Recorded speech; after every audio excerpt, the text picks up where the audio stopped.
Explorer plusieurs voies, c'est bien, mais ça demande du boulot et ça demande d'aller jusqu'au bout de la démarche. Prendre des risques. Mais ça ne veut pas dire foncer tête baissée, mais c'est se préparer et sentir le moment juste d'accepter une part d'incertitude. Une vocation peut s'exprimer dans un quartier, une famille, une petite entreprise, un engagement local. C'est une affaire de responsabilité et de prise de conscience de notre rôle dans la société.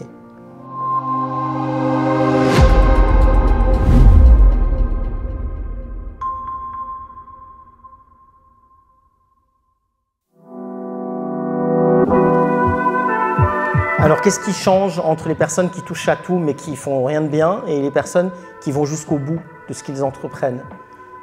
Explorer plusieurs voies, c'est bien, mais ça demande du boulot et ça demande d'aller jusqu'au bout de la démarche.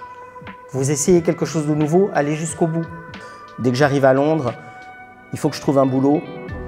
J'ai bossé comme serveur pendant un moment. J'ai travaillé comme fleuriste aussi. J'avais toujours voulu être fleuriste. Et du coup, je me vois encore arriver, je vivais à Notting Hill Gate, un quartier assez chic de Londres, et je vois ce beau fleuriste et je me dis, il faut que je bosse là-bas et que j'apprenne. Alors là, je stressais, je me suis dit, comment est-ce que je vais faire? Il n'y avait pas d'annonce d'emploi ou quoi que ce soit. Je débarque chez le fleuriste et je leur dis, j'ai toujours voulu être fleuriste, engagez-moi. Et le patron, il me dit, mais on a absolument besoin de personne ici, non merci. J'insiste, je lui laisse mon numéro. Je dis non, mais vraiment, rappelez-moi. Et il me rappelle, il me fait venir pour une journée de test, pour des arrangements pour un mariage. Et finalement, ils m'ont engagé. Et j'ai travaillé là-bas comme fleuriste le soir pendant une année ou deux. J'y croyais, j'avais envie de le faire. Je suis allé avec audace peut-être, mais aussi avec humilité et avec une envie d'apprendre.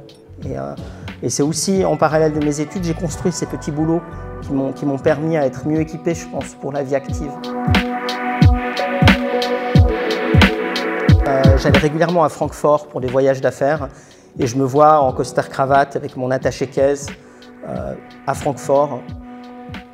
Et à un moment, je me suis dit, mais qu'est-ce que je fous là?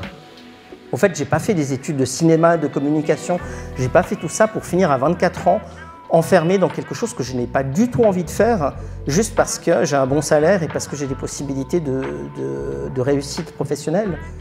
Et à ce moment, j'ai décidé de quitter.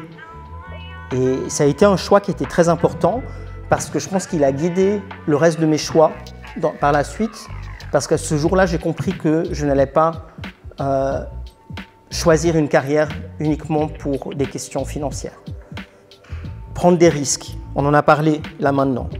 Mais ça ne veut pas dire foncer tête baissée, mais c'est se préparer et sentir le moment juste d'accepter une part d'incertitude. Donc,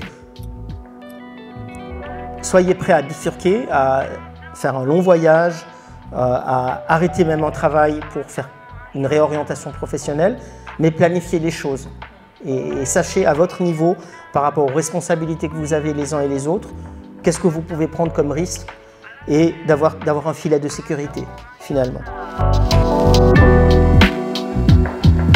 J'étais pas un tellement bon élève à l'école primaire quand j'étais ici en Suisse. Et ça montre aussi que réussir dans les études et professionnellement, c'est pas seulement ce qu'on appellerait de l'intelligence, mais c'est développer une capacité d'adaptation à un système. Parce que le système, il convient pas forcément à tout le monde. Mais on apprend à s'adapter. Et c'est vrai que par ces différentes phases d'adaptation, je pense que j'ai été outillé pour pouvoir m'adapter et aussi mieux réussir. Je ne suis pas né avec ça.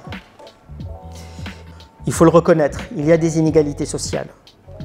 Handicap, racisme, sexisme, homophobie ou autres, il y a des discriminations qui existent. On en est toutes et tous victimes d'une certaine manière, certains plus que d'autres. Non, c'est pas équitable et c'est pas juste. Mais chacun et chacune, là où il est, là où elle est, peut trouver un chemin de contribution et de sens. Donc ne nous victimisons pas en disant « moi j'ai plus de difficultés, moi il y a plus de problèmes par rapport à ma vie, donc c'est normal que je ne réussisse pas ». Non, c'est pas acceptable.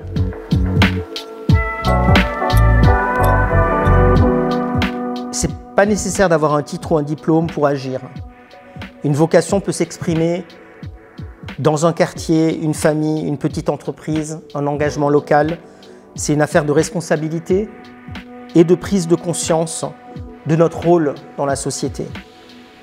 Et à ce moment, j'entends parler d'un projet pionnier à l'Église protestante de Genève qui propose un incubateur pour des nouveaux projets pour la jeunesse.